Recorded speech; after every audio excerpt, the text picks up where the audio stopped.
Aqui conosco no Portal HSM, Cláudio Tomanini, que é empresário, palestrante e professor do MBA da Fundação Getúlio Vargas. Cláudio, muito obrigada por ter aceito o nosso convite, pela sua participação. Eu que agradeço e obrigado a todos aí que estão nos assistindo agora também. O tema da nossa conversa é produtividade e produtividade em vendas. Então, começando, Cláudio, vou te pedir para explicar o que é produtividade e como se aplica esse termo em vendas. Ok. Bom, para falar de produtividade, temos que falar um pouquinho da etimologia da palavra e as definições acadêmicas, aquelas encontradas em livro.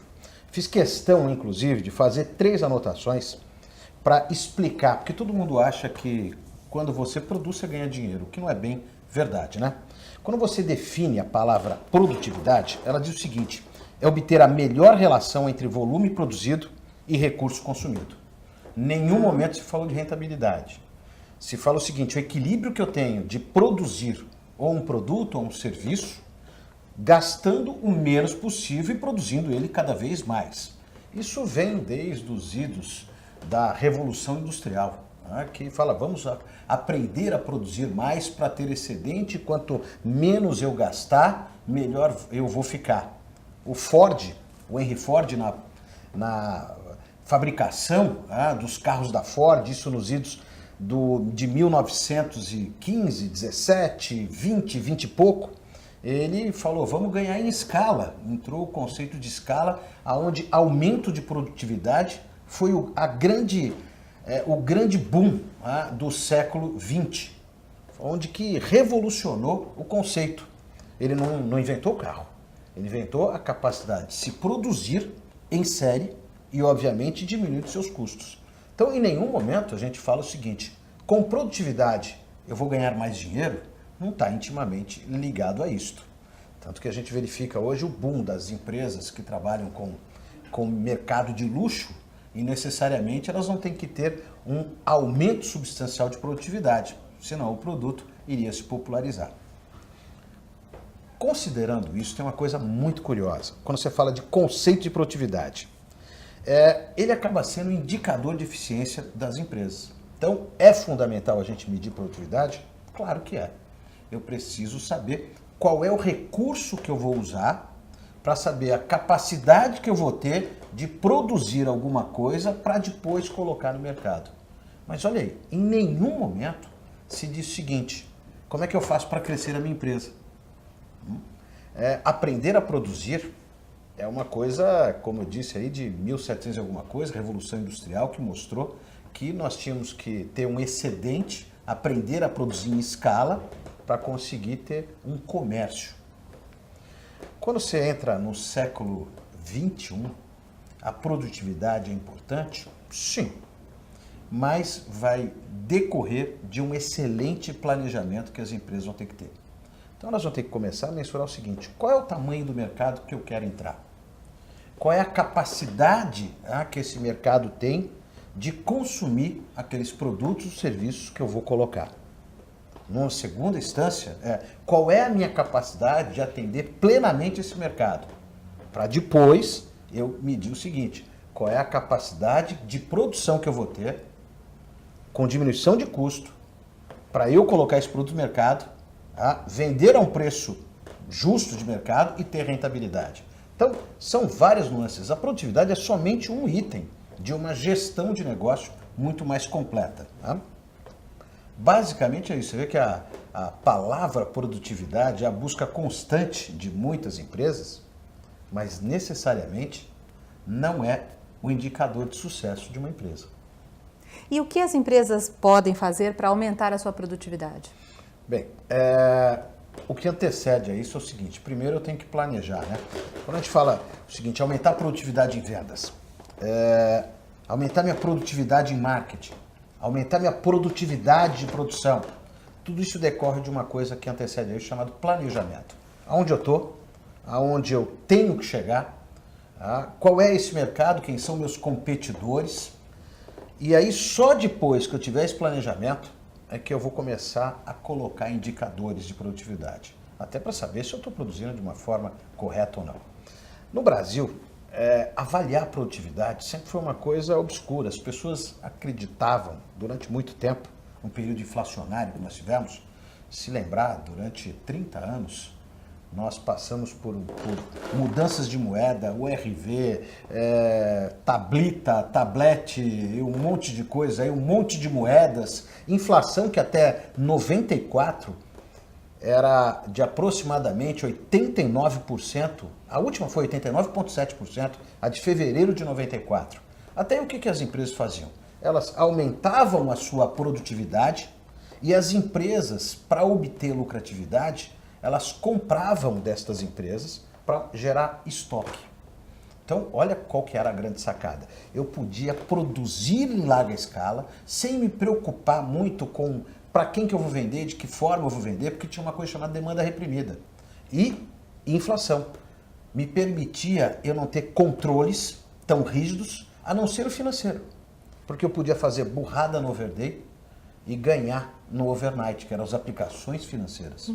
Imagina ao estágio que nós chegamos de produtividade, aí na década de 90 e antes disso aí, no período que nós não tínhamos tanta abertura de mercado, um período inflacionário absurdo, onde as empresas chegavam ao estágio e falaram o seguinte: o que eu vou produzir? O que você produzir vai dar dinheiro. O quanto eu tenho que produzir? O quanto você produzir, o mercado suporta. Por que isso? Não tínhamos grandes competidores, mercado relativamente fechado, inflação para tampar toda a ineficiência da gestão comercial, e o processo de vendas era o quê?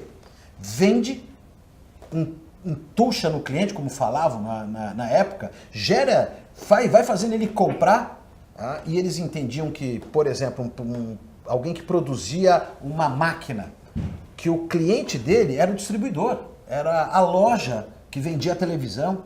Não entendiam que a loja, esse distribuidor, era um canal. Então a única preocupação deles era colocar o produto ali e aí se virava aquele para vender para mercado. Por sua vez, a inflação obscurecia tudo isso daí e ficava uma ciranda. Eu não media a produtividade de vendas, porque o segredo o que era? Primeiro, o conceito de produtividade de vendas. Vendedor não gosta de relatório, vendedor não gosta de ser cobrado em produtividade. Vendedor tem que sair na rua e vender, vendedor nasce feito, vendedor é alguém que já tem uma grande habilidade de influenciar as pessoas, que era o chamado do chavequeiro, do embromador.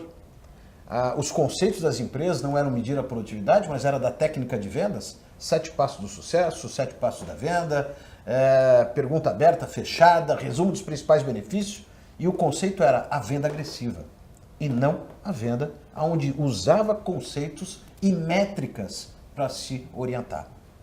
Com o término disso no mercado, aconteceu uma grande revolução. Primeiro que apareceu uma coisa chata para todo mundo, chamado competidor, fazendo com que nós tivéssemos que segmentar melhor o mercado, identificar melhor nicho, saber adequar a produtividade, né, com a rentabilidade, saber escolher o mercado mais certo, e aí, obviamente, tudo mudou, inclusive na gestão de marketing e vendas. Porque quando você pensa em produtividade, você tem que entender o seguinte: como é que eu mensuro produtividade? É identificar a produção dividido pelo trabalho que eu estou tendo. E levaram isso para a área comercial, que nos Estados Unidos já existia, mas levaram com muito mais afinco. Falaram o seguinte: eu preciso monitorar a produtividade da minha equipe de vendas. Para saber o quê? Quantos profissionais de vendas eu tenho que ter? Que região ele vai fazer? Quantas visitas ele tem que fazer? Até porque eu precisava começar a ter indicadores para saber o seguinte: historicamente, em 30 vendedores, eu tenho que fazer 10 visitas para concretizar um negócio. Quanto que eu tenho que aumentar a minha produtividade para conseguir X negócio? E mais do que isso, aonde eu vou melhorar a minha produtividade para sair de 10 visitas um negócio e diminuir para 8 para um negócio, 7 para um negócio, 5 para um negócio. Então, passou a ser necessário termos controles que anteriormente eram usados somente pela área industrial, que fazia exatamente isso, né? Produzir um produto, quanto que vai me custar? Por que preço eu vou ter que vender? Aí quando a gente leva isso para a mão de obra, quantos profissionais de vendas eu vou ter que ter? como é que ele vai ter que fazer o trabalho de forma mais assertiva? Para que eu não faça o quê? Para que as empresas que estão nos vendo não percam negócio. Porque a grande sacada do mercado é o seguinte, e todo mundo está preocupado hoje com produtividade, em especial em vendas, que é relativamente nova. Porque cada vez mais eu tenho cada vez mais eu tenho concorrentes, ou seja, empresas querendo vender para o mesmo mercado. E o número de consumidores não aumenta na mesma proporção que o número de ofertas que tem. Fazendo com que nós tenhamos que ter o quê? Uma produtividade assertiva, uma visão muito mais dirigida, onde não adianta mais acertar o alvo, né? A gente tem que acertar a mosca. Se eu errar e não tiver bons controles, eu estou totalmente fora e vou perder mercado com isso. Aí a minha produtividade não vai me levar à rentabilidade. Cláudio, e quanto a produtividade está ligada à rentabilidade? Ok, de forma bastante pragmática. Com produtividade eu tenho que ter controles. Com controles eu posso dirigir melhor, planejar melhor as minhas ações de mercado. Dirigindo melhor, eu consigo monitorar de que forma eu vou ser mais assertivo e aí ter mais rentabilidade de mercado. Uma forma pragmática é controles assertivos para qualidade na gestão mais assertiva. E o que os profissionais podem fazer e qual a contribuição de cada área de uma corporação para que a produtividade seja eficiente? Bom, nós saímos já da geração do individualismo, né? Falar a área delimitada de vendas tem que vender. A área de marketing, montar o planejamento. A área de produção, montar a produção e cuidar da produção. Não. Hoje nós estamos falando de interdependência, onde o todo, né, o conceito de sinergia, de o todo ser maior que a soma das partes. Isso faz com que todos tenham que sentar na mesma mesa para saber o seguinte, que mercado nós estamos, aonde nós queremos chegar, que faz parte lá do conceito de planejamento, e a contribuição de cada área para que sejamos mais produtivos e levar a nossa empresa ao sucesso. Se uma das áreas não tiver interrelacionado com isso daí, com certeza a empresa não vai conseguir chegar ao seu objetivo final, que é o quê? Caixa, lucro e perpetuação. É isso que as empresas buscam. Muito obrigada pela sua entrevista, pela sua participação. Eu que agradeço. Portal HSM, o melhor conteúdo de gestão.